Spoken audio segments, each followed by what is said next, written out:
cree eso, tienes un Padre que te ama. Con esa misma actitud te invito a que saludes a la persona que está a tu lado, le digas qué bueno es verte en la casa del Señor y después te puedes sentar. Bienvenido si es primera vez que nos estás viendo en línea o si ya eres una de las personas que eres parte de nuestra congregación en línea. Queremos darte la bienvenida nuevamente. Gracias por vernos como siempre lo haces y espero que este mensaje sea de gran bendición para ti. Muy bien, sé que Misael lo anunció, pero quiero hacer un poquito de énfasis en esto. En la parte de atrás va a estar Angie en esta mesa que está aquí. Y esto es simplemente explosión de verano que va a ocurrir del 12 al 16 de junio. Y si usted quiere participar y ser instrumento en las manos de Dios para estar aquí ayudando, simplemente tiene que hacer un pequeño background check, una broma que le chequean su trasfondo, porque estamos trabajando con niños, y puede ser de bendición para este evento. Así que no deje de voluntariarse. Sé que va a ser de bendición y van a ser días buenos. Y si usted no puede voluntariarse toda la semana, no ha pasado nada. Se voluntaria 1 hora, 2 horas, 3 horas, un día en el evento se puede voluntariar. Y espero que sea de bendición. Así que no deje de tomar ventaja de esta oportunidad de servir, porque a veces uno deja pasar las ventajas de las oportunidades de servicio. Nunca pierda la oportunidad de servir a alguien o de servir a Dios en el ministerio. Es de bendición cuando lo hacemos. Amén. Muy bien, para aquellos que no me conocen, soy el pastor Moisés Bejarano y como digo, todos los domingos, y no me canso de decirlo, trabajo con un equipo pastoral increíble de hombres y mujeres llenos del poder de Dios y gente que realmente estamos orando y estamos trabajando para alcanzar a las almas y ser parte de la misión de Dios en varias ciudades donde nos ha llamado y en línea en cualquier lugar donde podamos llegar.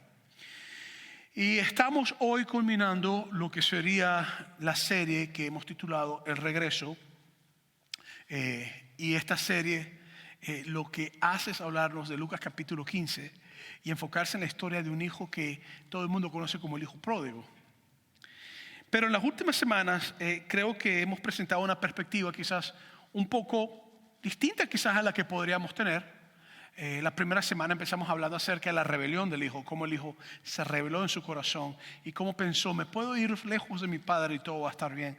Me puedo salir de la cobertura de mi padre y todo va a estar bien.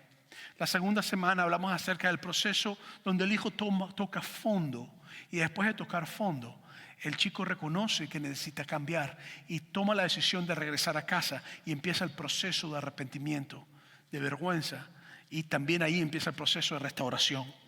Porque a veces nosotros no comprendemos que para ser restaurados tenemos que tocar fondo. Y para ser restaurado tiene que haber a veces proceso de vergüenza en nuestras vidas. Y el chico entró en eso. La semana pasada hablamos acerca del amor incondicional del Padre.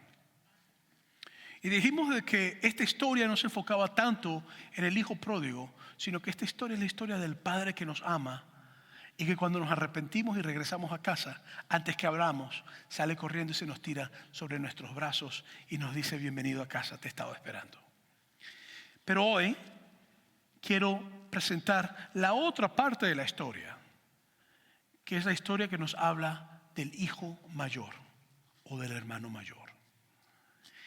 Y para comenzar, quiero leer en Lucas capítulo 15, versículos 1 al 2. Para comprender un poco más a quién les estaba hablando Jesús y qué era lo que Jesucristo estaba tratando de hacer. En Lucas capítulo 15, versículo 1 al 2 dice, se acercaron a Jesús todos los publicanos y pecadores para oírle. Y los fariseos y los escribas murmuraban diciendo, este a los pecadores recibe y con ellos come. Lo voy a leer. Este a los pecadores recibe y con ellos come. Entonces, los primeros versículos de Lucas, capítulo 15, se presentan varios grupos. Yo lo voy a dividir en 3 grupos, ¿ok? El primer grupo que voy a dividir son los publicanos. ¿Quiénes eran los publicanos? Los publicanos eran personas que se encargaban de recolectar impuestos. Y era muy sencillo. Tú llegabas a la puerta, había un publicano esperando, había un soldado siempre con el publicano, porque él recolectaba monedas de oro y diferentes tipos de materiales. Y lo que ocurría era que el publicano normalmente pedía una moneda para el César o para el Imperio Romano y una moneda para él. Entonces, no era que estaban recolectando impuestos para el imperio, sino que estaban recolectando impuestos para el imperio y también para su propio bolsillo. Entonces, a raíz de esto, la gente odiaba a los publicanos. Nadie le gustaba a un publicano. El segundo grupo es los pecadores. Personas que no estaban haciendo las cosas bien. Y usted puede decir, pero los publicanos no eran pecadores. Sí eran pecadores, pero estaban en otro tipo de gobierno. Ellos controlaban, tenían influencia, tenían poder. Estamos hablando ahora de otro tipo de pecadores, personas que quizás no tenían la misma influencia que los publicanos. Y eran personas pues quizás borrachos, a lo mejor prostitutas, o personas que no tenían una vida que no era correcta, algo que era muy visible, un pecado que al verlo se notaba que la persona estaba mal. Porque hay otro tipo de pecados, los pecados que la persona se ve muy bien pero está mal y nadie se da cuenta. Pero estamos hablando de pecados que eran visibles. Ese es el segundo grupo. Y lo que ocurría es que los publicanos y los pecadores venían a Cristo. ¿Y saben lo que Jesucristo hacía? Los recibía y comía con ellos. Pero el tercer grupo, que en realidad son dos, eran los fariseos. ¿Quiénes eran los fariseos? Los fariseos eran los líderes religiosos de la época. Y ellos tenían una organización llamada el Sanedrín. El Sanedrín gobernaba sobre Israel y estaba debajo de los romanos. Entonces todos los juicios, todas las cosas que ocurrían por el Sanedrín. De hecho, los que llevan a Jesucristo a ser crucificado fue el Sanedrín. Y entonces no era solamente ellos, sino que estaban los escribas. ¿Quién eran los escribas? Los que hacían copias de la Biblia y también mantenían récords de todo lo que estaba ocurriendo. Y eran parte o sectas o grupos religiosos y estaban esos tres grupos. Y Jesucristo está contándoles allá historias. Y lo que ocurre es que a los escribas y los fariseos ver que Jesús estaba recibiendo a los pecadores y a los publicanos, ellos se molestan. Y empiezan a murmurar y se molestan y empiezan a criticar a Jesús por lo que estaba haciendo. Entonces Jesucristo le cuenta tres parábolas. ¿Qué es una parábola? Una parábola es una historia que tiene un mensaje. Y lo que me encanta de las parábolas es que a veces las parábolas terminaban sin fin. Es decir, Jesús no terminaba de concluir la historia. Y la primera parábola que Jesucristo le cuenta en Lucas capítulo 15 es la parábola de la oveja perdida. Y te dice que había un pastor que era bueno, no un pastor que era malo, un pastor que era bueno, que tenía 100 ovejas. Y de las 100 ovejas, una se perdió. Óyeme muy bien, una. ¿Y qué es lo que hizo el buen pastor? Agarró a las 99, las dejó en el redil, en su rebaño, protegidas para que nadie las matara, nada pasara nada, y se lanzó por las montañas. Y allí en las montañas, este pastor se fue a buscar a la oveja perdida. Después que encontró a la oveja perdida, la curó, le puso aceite, la vendó, se la montó encima, la encontró, se fue a su lugar, la trajo de regreso a su redil e hizo una fiesta con todo el mundo porque había encontrado a la oveja que se había perdido. Esa es la primera parábola que Cristo cuenta. La segunda historia o parábola que Cristo cuenta es la de la mujer que tenía 10 monedas. Y te dice que esta mujer pierde una de sus monedas. Y dice que empieza a voltear la casa, a barrer por todos lados, a recoger todo lo que ella tenía. Muchos piensan que las monedas de esta parábola eran los regalos de bodas que le hacían los esposos a las mujeres, los cuales eran una dote que se pagaba a ella por amor. Entonces muchos piensan que la mujer perdió una de esas monedas, lo cual era muy grave porque tenía que ver con la que su esposo le había dado en reconocimiento que la amaba y que estaba con ella como pareja. Entonces le dice la Biblia que la mujer volteó la casa, buscó por todos lados y cuando encuentra la moneda dice que llamó a sus amigas y se regocijó con ellas e hizo una celebración. La tercera historia que Cristo cuenta es la historia que por las últimas 3 semanas y hoy la 4ª semana hemos estado estudiando, la historia del hijo pródigo. Y es bien interesante porque Cristo le menciona todo esto a los pecadores que estaban escuchándolo, a los publicanos que estaban escuchándolo, a los fariseos y a los escribas que estaban escuchándolo. ¿Estás conmigo? ¿Se me estoy explicando bien? Okay. Entonces en Lucas capítulo 15 versículos 11 al 13 nos cuenta la historia, y no lo voy a leer ya porque lo voy a ver por 3 semanas, nos cuenta la historia de que literalmente el chico se acercó al padre y le dijo: papá, dame lo que es mío. El papá llega, divide toda su vida, su trabajo, su esfuerzo entre sus 2 hijos, y el chico pues agarra todo pensando de que él no necesitaba más de la cobertura del papá ni de la cobertura de la familia.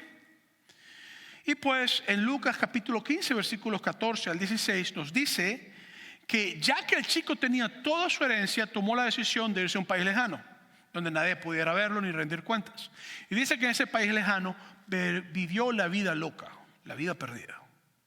Y que viviendo la vida perdida en ese país lejano, llegó a malgastar todo. Por eso es que le decimos el hijo pródigo, porque pródigo es gastar todo de una manera mala. Entonces llegó a gastar todo, al punto que empezó a tener hambre y terminó cuidando cerdos, lo cual era muy malo para un fariseo, para un escriba, y aún mismo para los pecadores y para los publicanos que eran judíos, era considerado una abominación, algo malo, una abominación. Y termina cuidando cerdos y termina hambriento en esa tierra. Y lo que ocurre es que el chico, después de cuidar cerdos y darse cuenta que había perdido todo y que tocar fondo, en Lucas capítulo 15, versículos 17 al 20, nos dice que el chico entró en sí, por fin la cordura regresó a su mente. Y lo que ocurrió fue que el chico tomó la decisión de regresar a casa, de ir a donde papá. Y se tragó todo su orgullo, porque ya estaba muy mal. ¿Sabes qué? Normalmente somos orgullosos hasta que estamos tocando fondo. Cuando tocamos fondo, la mayoría de las veces se nos va el orgullo. Entonces se tragó todo su orgullo y se dio cuenta que tenía que regresar lleno de vergüenza y emprendió un doloroso camino de regreso a casa. Y allí encontró dos cosas. Encontró misericordia y encontró rechazo. Allí encontró amor y encontró desprecio. Encontró restauración y encontró reprobio. Entonces, nuevamente vamos a ver la actitud del padre en cuanto a la situación con su hijo. Lucas capítulo 15, versículos 20 al 24 dice: y levantándose vino a su padre, y cuando aún estaba lejos lo vio su padre, y fue movido a misericordia, y corrió y se echó sobre su cuello y le besó.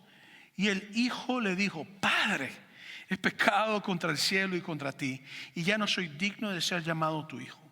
Pero el padre dijo a sus siervos: sacad el mejor vestido y vestirle, y poner un anillo en su mano y calzado en sus pies, y traer el becerro gordo y matarlo, y comamos y hagamos fiesta, porque mi hijo muerto era y ha revivido, se había perdido y es hallado. Y comenzaron a regocijarse. Y la semana pasada hablé de esto. Dije que el padre le dio un vestido donde quitó su afrenta, su mal olor, lo bañaron, lo vistieron. Dije que le dio un anillo cada vez que lo veía tenía que recordarse la misericordia y el día de su restauración. Como el anillo, cuando lo veía, te hablaba de que él era parte de la familia, tenía el sello de la familia. Te dije que le entregó un calzado, y que ese calzado literalmente lo ayudaba ya no a caminar el camino doloroso, sino que protegía sus pies para caminar el camino que irá a la dirección a lo que el padre tenía. Pero la semana pasada no te dije algo que el texto lo dice, y te lo voy a decir. El papá mató al cordero gordo. Y yo siempre, cuando leo este texto, hago una alusión o lo comparo con el sacrificio de Cristo. Porque lo que es que hubo un derramamiento de sangre por el hijo que había sido perdido, que había sido encontrado vivo. Y la Biblia nos dice a nosotros que Jesucristo es el Cordero de Dios. En Juan capítulo 1 nos dice que Jesucristo es el Cordero de Dios, que quita el pecado del mundo. Y es exactamente lo que ocurre. El padre, buscando al hijo perdido, permite que el Cordero de Dios sea sacrificado, y celebración ocurre cuando el hijo es encontrado. Entonces, para mí, cuando yo leo esto, siempre puedo ver la historia de Dios Padre amando el mundo, enviando a su Hijo unigénito, Jesús, para morir por nosotros en la cruz del Calvario, como el Cordero que da su vida por nosotros, que su sangre es derramada en la cruz, y que esa sangre es lo que Dios ve en nosotros. Porque mira, una de las cosas que Satanás siempre hace, y lo va a hacer en ti, lo hace en mí, lo hace en todo el mundo, es hacernos creer que nosotros no somos hijos o no somos hijas si eres mujer. ¿A ti nunca te ha pasado eso? Que empiezas a luchar con tu identidad, como ¿será realmente Dios me ama? Hay personas que le pasa mucho y otros que no. Satanás siempre te va a hacer pensar a ti que tú no eres digno de Dios, y tengo noticias, no lo eres. Pero como el Padre te recibe y mata al cordero, te conviertes en digno porque el Padre te recibe. Y lo que ocurre es que en Lucas capítulo 15, versículos 25-28, nos abre la otra ventana de esta historia, totalmente diferente a lo que hemos estado estudiando por las últimas 3 semanas. Mira lo que dice: y su hijo mayor estaba en el campo. Quiere decir que el chico no estaba en casa, estaba quizás trabajando, haciendo cosas. Y cuando vino y llegó cerca de la casa, oyó la música, la danza. Y llamando a uno de los criados, preguntó qué era aquello. Me imagino que el chamo iba caminando tranquilo, llega y de repente escucha la música. Y dice: hay música en la casa. Y de repente huele el olor a carne asada. Dice: hay carne asada. Y de repente ve una piñata que están golpeando. Y dice, ¡ay, piñata! Y de repente alguien comiendo chocoflán. Y dice, ¿está comiendo chocoflán? Y ve el agua fresca de tamarindo, de passion fruit, ¿cómo es? De parchita, o maracuyá, no sé cómo la llaman. ¿Cómo? Jamaica, horchata también. Y ve de repente agüita de pimentón con limón. Qué rica esa agüita mexicana, me encanta, es mi favorita. Y el muchacho dice, ¿pero qué es esto? Aquí hay una fiesta. Mira, yo no voy a entrar a esa fiesta, yo no sé lo que está pasando. Busquen, ven acá, chicos, dime, ¿qué es lo que está pasando, vale? Y mira lo que le dice el criado. Y llamando a uno de sus criados le preguntó qué era aquello. Versículo 27. Y él le dijo, tu hermano ha venido y tu padre ha hecho matar el becerro gordo por haberle recibido bueno y sano. Entonces se enojó y no quería entrar. Mientras el papá recibe a su hermano menor, con gozo y con regocijo, el hermano mayor entra en conflicto interno por la restauración de un hijo malcriado que se había perdido. Entonces, para él fue una sorpresa llegar y encontrar que el muchachito mimado, malcriado, recibe beneficio cuando él pensaba que no lo merecía, y encuentra tremenda fiesta con todos los hierros bien montados. Y entonces para él el regreso de su hermano no era motivo de celebración ni motivo de gozo, sino de reproche y castigo. Cuando él miraba esa imagen, yo me imagino que él estaba pensando, y yo no, la Biblia no lo dice, pero su actitud me deja deducir que esto es lo que estaba pensando. ¿Cómo es posible que mi papá, después que este sinvergüenza le ha quitado todo y ha malgastado todo de la manera más fea, ahora lo recibe como si él no ha hecho nada? O sea, ¿cómo es posible que lo tratan como una persona muy buena cuando el tipo más malo no puede ser?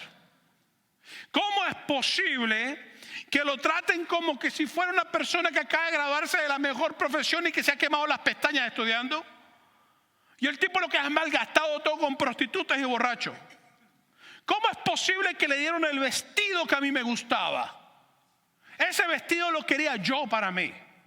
¿Cómo es posible que tenga el mismo anillo que yo tengo, quizás hasta mejor que el mío, con más quilates de oro? ¿Cómo es posible que los zapatos que yo quería los tenga él puesto en sus zapatos ahora, en sus pies? Y para rematar, ¿cómo es posible que hayan matado el becerro por él? Esa sangre no tiene sentido ni valor por este muchacho, y mucho menos una celebración por él.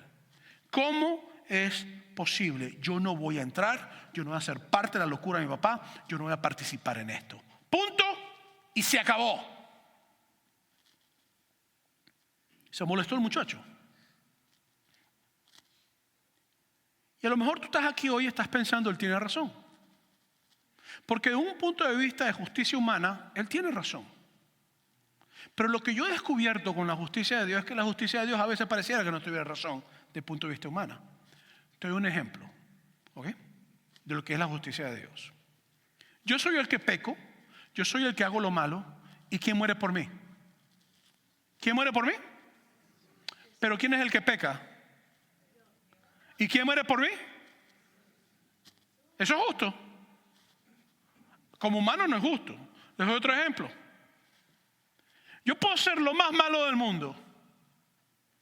Llego a Cristo, acepto el perdón de Cristo, me arrepiento, y cuando Dios me mira a mí, no mira lo que yo he hecho, mira lo que Cristo hizo por mí.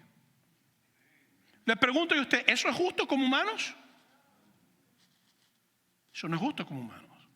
El asunto es que nosotros como humanos vemos un concepto de justicia donde el castigo tiene que ocurrir y las consecuencias tienen que ocurrir. Y Dios también maneja castigo y consecuencias, déjame decírtelo. No pienses que Dios no maneja castigo y consecuencias, porque Él es justo. Pero la justicia en Dios no está separada de su amor ni su misericordia. En nosotros a veces la justicia está separada de la misericordia y del amor. En el caso de Dios, así como Dios es justo, es amor. Y así como Dios es justo, es misericordioso. Entonces, cuando alguien se arrepiente genuinamente, Dios lo recibe genuinamente. Y así como hay justicia, la justicia ocurrió en que Cristo murió en mi lugar en la cruz. Y Dios ve eso como justicia. Entonces el hijo mayor dice: yo no voy a participar en las cochinadas de mi hermano ni de mi papá haciendo esto. No lo acepto. No es justo. No es justo. Pero me encanta la actitud del padre, porque sabemos que cuando el hijo pródigo salió, antes que el hijo llegara, el papá salió corriendo a buscar al hijo. Se le tiró a los brazos, lo abrazó, le dijo: bienvenido a casa. Vístanlo, báñenlo, póngale anillo, póngale zapatos, antes que el muchacho hablara. Y el asunto es que en medio de todas estas cosas, lo que ocurre es que en Lucas capítulo 15, versículos 28 al 29, mira la actitud del padre. Dice: salió por tanto su padre y le rogaba que entrase. Mas él respondiendo dijo al padre: he aquí tantos años te sirvo, no habiéndote desobedecido jamás, y nunca me has dado ni un cabrito para gozarme con mis amigos. Ahora, la palabra en el griego que te dice que tantos años te sirvo, yo prefiero traducirlo de otra manera porque creo que es más fidedigna de decir te sirvo. La palabra es doulos. La palabra doulos es la raíz de esclavo.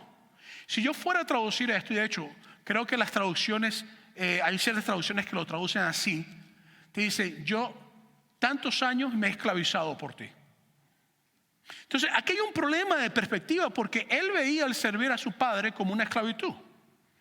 Y la realidad es que normalmente en la época de Jesús las herencias no eran equitativas, sino que lo que ocurría es que si yo era el hijo mayor, como yo era el hijo mayor, yo tenía más herencia que los demás hermanos. No porque yo era preferido o era predilecto, sino porque yo tenía la responsabilidad de que todos estuvieran bien. Porque aunque yo tenía herencia, ellos seguían viviendo bajo la cobertura. Y cuando el padre moría, el hijo mayor se quedaba cubriendo todas las cosas, porque era un sistema patriarcal y era un sistema de hijo primogénito. Entonces el hijo mayor se quedaba sobresaltando todas las cosas, y por eso se le daba más herencia, para que cubriera a sus hermanos. Entonces no es que él estaba actuando como un esclavo, sino que él estaba trabajando lo que a él mismo le iba a quedar cuando el padre muriera. ¿Estás conmigo? Eso es como que tú tengas un negocio y tú metes a tu muchacho, a tu muchacha a trabajar contigo. Y el muchacho trabajando, y ya tú hiciste millones, ya eres multimillonario. Y cuando tú te mueras, el muchacho le queda todos esos millones. Y de repente el muchacho llega y te dice a ti: yo lo que soy un esclavo para ti. Chacho, una mamá latina saca la chancla y se la tira encima. Muchacho bruto, le dice: ¿qué te pasa? Si yo me muero y te quedas tú con todo. ¿Estás trabajando para ti, muchacho? ¿Qué te pasa? Y lo que ocurre es que el muchacho tiene un concepto de que trabajar para el padre era una esclavitud, cuando en realidad lo que está atesorando es dinero para él y tesoros para sí mismo. Y la otra cosa es que le dice: a este sinvergüenza viene y lo recibes con los pompos y con todos los platillos y con fiestas, piñatas, carne asada, todos tacos al pastor, de todas cosas. Bueno, al pastor no, porque los judíos no comían cerdo, pero tacos de carne asada. Entonces el asunto es que le dice: y a mí ni siquiera un cabrito me has dado para comérmelo con mis amigos, los cuales yo amo, y si me quieren. No como ese tipo que llegó ahí, que es un pordiosero que anda ahí y que ha vivido la vida mala. Entonces hay un problema en la declaración del chico, aunque parece justa la declaración. Y a veces eso nos pasa a nosotros. A mí me pasa a veces. A veces tenemos una justicia que es lo que yo llamo justicia falsa. Porque hay tanto silencio, hombre. Justicia falsa. Donde actuamos en una justicia que nos da rabia, hablamos de más y no estamos en el corazón de Dios.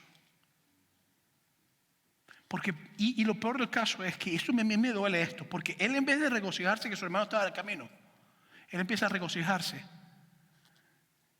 Él no se regocija en eso, sino que él dice: no me has dado nada para celebrar con mis amigos. Entonces, en medio de toda esta rabia, el papá sigue dándole el mismo amor que le dio al hijo pródigo, se lo da al hijo mayor.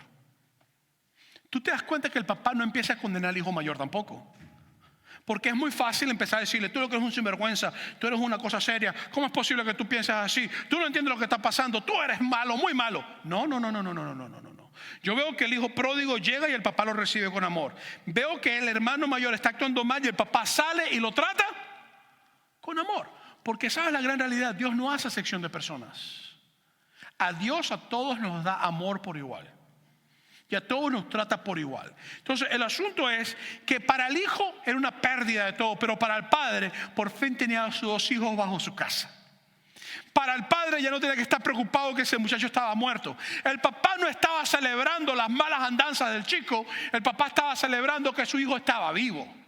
El papá no estaba celebrando que el hijo había perdido todo con prostitutas y con borrachos. El papá estaba celebrando que su hijo estaba ahora bajo su techo y que estaba siendo restaurado. Porque Dios no celebra nunca nuestras fallas ni nuestros pecados, pero Dios sí celebra nuestras restauraciones. Y esto tenemos que comprenderlo nosotros. Y el asunto es que el joven tenía un discurso que no era verdadero. El hijo mayor decía: yo nunca te he fallado, yo siempre he sido obediente. Mira, vamos a dejarnos de mentira. Aquí todos somos pecadores. Aquí todos fallamos. O tú no me vas a decir a mí que a lo mejor esta semana tomándote un café con alguien no hablaste de más. O tú no me vas a decir a mí que a lo mejor esta semana ibas manejando y de repente empezaste a hablar francés. O tú no me vas a decir a mí que de repente esta semana tu esposo, el panzón ese, llegó, te dijo algo y querías envenenarlo en la comida. Y el hombre dijo: pero tú primero la comida, mi vida. Y tú dices: no. Y dije: tipo, yo no como esto, esta mujer me va a envenenar. O tú me vas a decir a mí que a lo mejor esta semana pensaste algo que no tenías que pensar. Porque si a ti no te pasó, a mí sí. Entonces yo no puedo llegar a donde Dios a decirle a Dios: mira a este pecador, porque yo no soy pecador. Eso es mentira. Aquí todos somos pecadores que estamos viviendo en el proceso de restauración y de renovación de lo que Dios está haciendo en nuestra vida. Y estamos disfrutando el beneficio de ser hijos e hijas en casa del Padre. Y a veces en nuestras iglesias se crean conceptos de santidad falsa. Óigame, hermanos, por favor. Si usted tiene un concepto de santidad, vaya a bañarse bien con jabón. Échese cloro encima. No, mejor no se eche cloro, que si le pasa algo después me demandan a mí. Pero vaya a bañarse. La santidad verdadera se refleja en la manera que tú amas a Dios y a tu prójimo como a ti mismo. La santidad verdadera no está en porque tú estás haciendo las reglas como van y como vienen. Nadie se salva por guardar reglas. Nos salvamos por el amor de Cristo en nuestras vidas y por dejar que el amor de Cristo nos llene. Y por vivir en ese amor. Y a veces las personas dicen: no, es que la raíz de los pecados es el orgullo. Yo siempre he estado en contra de ese concepto. Voy a clases de teología y por todos lados la raíz del pecado es el orgullo. Yo estoy en contra de ese concepto. La raíz del pecado no es el orgullo. La raíz de todo pecado es la falta de amor en nosotros. Porque la Biblia te dice: el amor no es orgulloso. Entonces cuando yo entro en orgullo es porque yo no estoy amando como tengo que amar. Entonces yo tengo que comprender esto. El chico dice: no me has tratado bien, yo soy bueno, yo puedo ser justo, y este injusto tú le das recompensa. Pero me encanta entonces lo que en Lucas capítulo 15 versículos 30 al 31 te dice: pero cuando vino tu hijo, que has consumido tus bienes con rameras. Eso es verdad, eso no es mentira. El tipo está diciendo la verdad, eso no es mentira. Has hecho matar al becerro gordo. Y entonces le dijo: hijo, tú siempre estás conmigo y todas mis cosas son tuyas. En otras palabras, si tú no has querido matar un becerrito para comer con tus amigos, eso es culpa tuya. Tú a mí no me vas a echar la culpa de eso. Si tú no has querido hacer una fiestica para celebrar, es tu culpa, es tu falla. ¿Estás conmigo? Pero el padre le sigue dando al hijo mayor el mismo tipo de amor que le da al hijo menor. Amor incondicional. Porque no lo reprocha, no lo critica, no lo murmura, no lo regaña, no lo crítica, sino que le dice: hijo, esto está mal por esto. Igual como dijo el otro: bienvenido a casa, eres restaurado. Entonces ambos hijos están pasando por un proceso de restauración. Uno porque se perdió locamente y uno porque estando en casa de papá su corazón no estaba en el sitio adecuado. Porque tú puedes estar en la iglesia, es más, puedes haber nacido en una familia cristiana y tu corazón no está en el sitio adecuado. Puedes haber nacido en la iglesia y nunca haber tenido un encuentro con Dios. Puedes haber tenido un encuentro con Dios y empezar a hacer cosas que te alejan de ese encuentro con Dios, aunque estás en la iglesia. Por eso es que yo no te estoy hablando a ti de santidad falsa. Te estoy hablando de santidad genuina, donde tú reconoces que todo lo que eres es por amor del Padre. Ahorita estamos cantando, y yo solo sé que yo soy tu hijo, y Él es mi Padre, y mi Padre te ama. Porque esa es la verdad. ¿Qué somos nosotros sin el amor de Dios? Nada. Carne, hueso, que el día que nos muramos, ¿qué pasa? Pero con el amor de Dios, esta carne y estos huesos puede amar a otra carne y otros huesos, y puede hacer grandes cosas por el amor de Dios. Por el amor de Dios, esta carne y estos huesos, cuando mueran, van a estar con la presencia de Dios. El asunto es que el Padre lleva al Hijo a comprender la verdad, que su hermano estaba muerto y ahora está vivo, y que él, estando aparentemente vivo, está muriendo también. Ahora quiero recordarte que Cristo le cuenta esta historia a los fariseos y a los escribas. Mientras los fariseos y los escribas estaban criticando a Jesús porque se reunía con los publicanos y los pecadores. Disculpen. Entonces, ¿cuántas veces nosotros no actuamos como el hijo mayor? Donde pensamos, yo me porto bien y lo merezco todo. Trabajo como loco y por eso necesito recompensas. Sigo todas las reglas y soy un chico bueno o una chica buena. ¿Cuántas veces nosotros no actuamos como el hijo menor? Donde hemos consumido todas las bendiciones que Dios nos ha dado.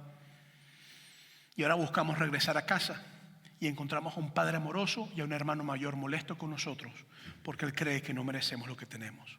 Pero en ambas posiciones me encanta cómo el padre sigue amando al hijo mayor y cómo sigue amando al hijo menor. Y cómo busca la restauración del hijo menor y la restauración del hijo menor. Por eso es que cuando Jesús le presenta la parábola a los fariseos y a los escribas y a los pecadores y a los publicanos, en Lucas capítulo 15, versículo 4, la primera parábola, mira lo que dice Jesús. ¿Qué hombre de vosotros, teniendo 100 ovejas, si pierde una de ellas, no deja las 99 en el desierto y va tras la que se perdió hasta encontrarla? En otras palabras, el buen pastor sale a buscar su oveja perdida, es lo que está diciendo Jesús. Después, fíjate lo que te dice en Lucas capítulo 15, versículo 8, la parábola de la mujer que había perdido su moneda. ¿O qué mujer que tiene 10 dracmas, si pierde una dracma, no enciende la lámpara y barre la casa y busca con diligencia hasta encontrarla? Entonces te da a entender que cualquier persona, hombre y mujer, porque Dios llama a hombres y mujeres por igual, si pierden algo lo van a buscar. Y lo que te da a entender ahora, cuando te lee en Lucas capítulo 15, versículo 31, te da como una vueltica a la historia. Mira lo que dice. Y el hermano mayor se enojó y se negó a entrar. Así que su padre salió y rogó. Entonces, ¿a quién fue a buscar el papá? ¿Al hijo menor? El hijo vino donde el padre y cuando el papá lo vio salió corriendo donde él. Pero ¿a quién salió el papá a buscar? Al hijo mayor. Entonces, ¿quién es el que estaba perdido? ¿El menor o el mayor? Los dos se perdieron. Y Jesucristo está hablando con los fariseos y con los publicanos, perdón, con los escribas y con los publicanos y los pecadores. Y está diciendo, ellos están perdidos pero están regresando a casa. Y tú estás murmurando porque ellos están regresando a casa. Esto es lo que le voy a pedir como pastor. Se los pido de todo corazón. Que nuestra iglesia sea un lugar donde nuestros hermanos y hermanas pródigas vengan. Que nosotros hagamos una fiesta y celebremos el sacrificio del Cordero de Dios y hagamos una fiesta y nos regocijemos con el Padre porque Dios está restaurando lo que se había perdido. Eso es lo que nosotros tenemos que hacer como iglesia.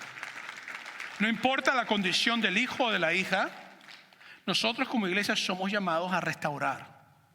Y esto tenemos que grabárnoslos aquí. Óyeme, yo he escuchado cientos de historias de personas que se alejaron de la iglesia y cuando regresaron a las iglesias, no estoy hablando aquí de nosotros, estoy hablando de otras iglesias, aunque estoy seguro que aquí también tuvo que haber pasado. Y cuando se regresaron a la iglesia, los hermanos mayores y las hermanas mayores en la iglesia les dieron el brazo frío y empezaban a murmurar y a hablar mal de ellos. Si alguien regresa a esta iglesia o alguien perdido llega a esta iglesia y es restaurado y se le da anillo y vestido y zapatos, yo te invito a que te regocijes conmigo. No te quedes afuera porque te vas a perder de una comida muy sabrosa. Regocíjate con aquellos que se han perdido y son encontrados.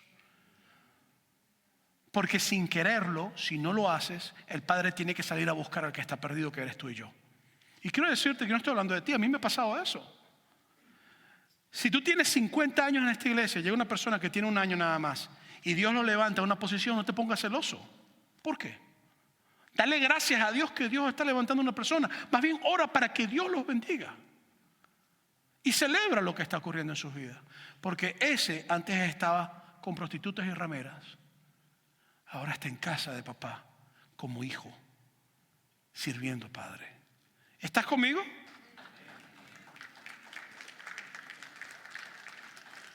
Entonces el hermano mayor estaba en casa de su padre, pero su corazón estaba lejos del corazón de su padre.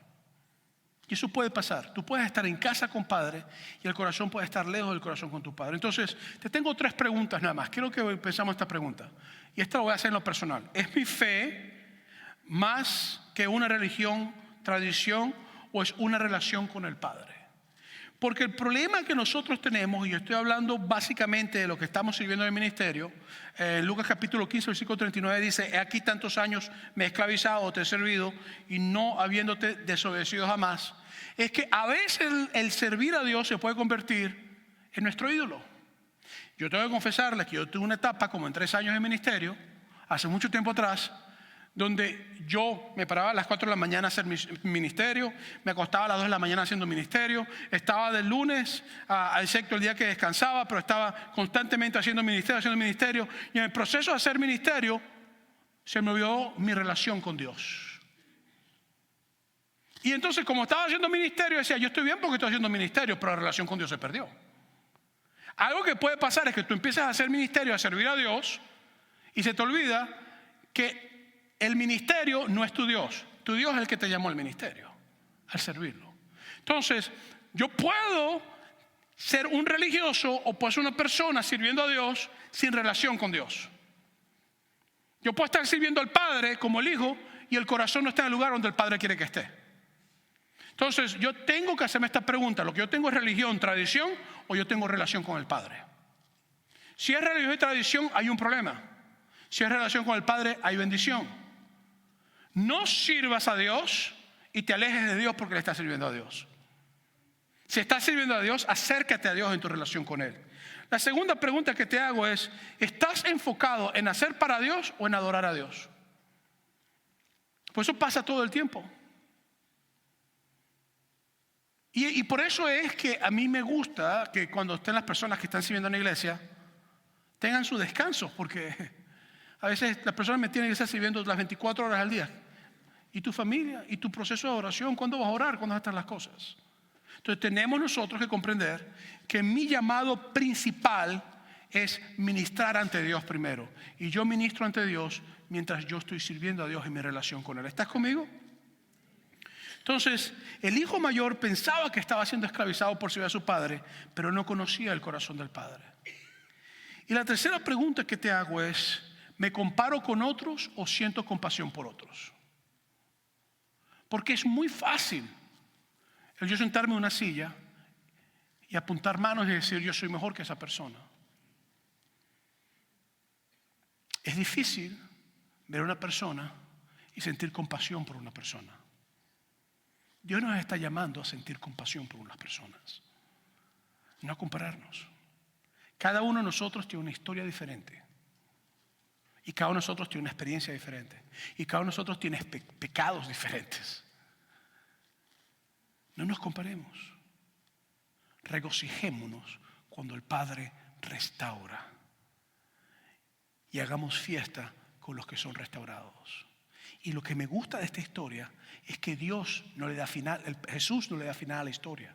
Si usted se da cuenta, te dice que el Padre salió, habló con el Hijo, pero no te dice si el Hijo entró o se quedó afuera. No te dice: y entonces el hijo tomó la decisión de entrar con su padre y empezó a celebrar que su hermano había llegado. No te lo dice. Tampoco te dice: y el hijo entonces dijo: no entro, y se acabó, punto. No. La historia queda abierta. ¿Sabes por qué? Porque si tú eres el hijo pródigo o la hija pródiga, tú estás recibiendo restauración y Dios te invita a que hoy vengas al altar a recibir restauración. y que tomes la decisión de regresar a casa. Pero si tú y yo somos el hermano mayor, Dios nos está invitando a que tomemos una decisión. La decisión es o entramos a la celebración o nos quedamos fuera de la celebración. Por eso es que está abierta la historia, porque tú tienes que tomar una decisión. En el caso del hijo pródigo, el hijo tomó la decisión de regresar a casa. En el caso de la historia del hijo mayor, no sabemos lo que el hijo hizo. En el caso de los fariseos, nosotros sabemos que los fariseos crucificaron a Jesús. Ellos no entraron a casa. Pero nosotros somos llamados a recibir el mismo amor. Y Jesús trató con cada uno con el mismo amor.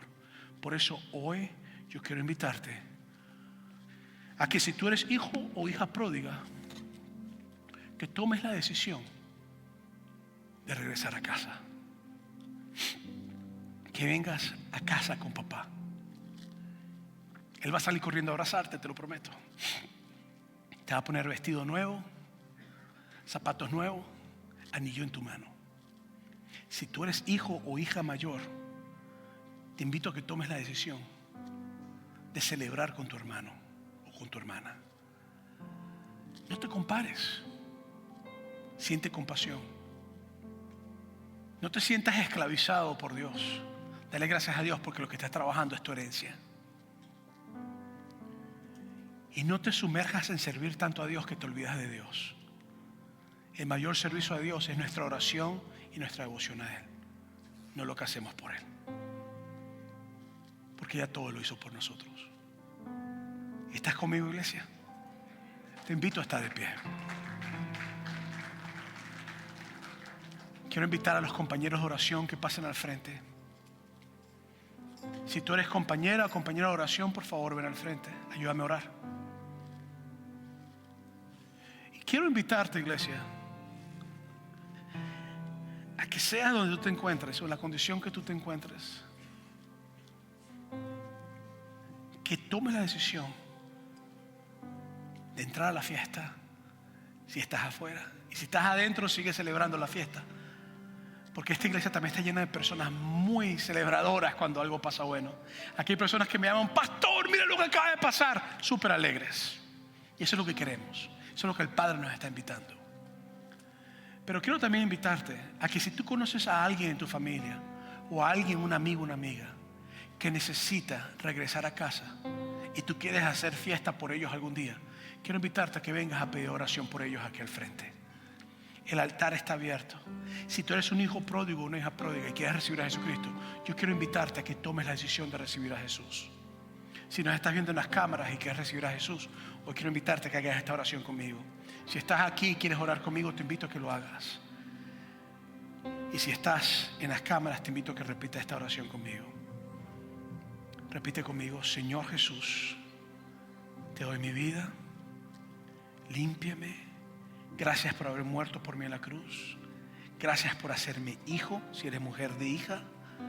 Gracias, Señor, por lo que tú haces en mí. Hoy públicamente te confieso como mi Padre. Lléname de ti en el nombre de Jesús.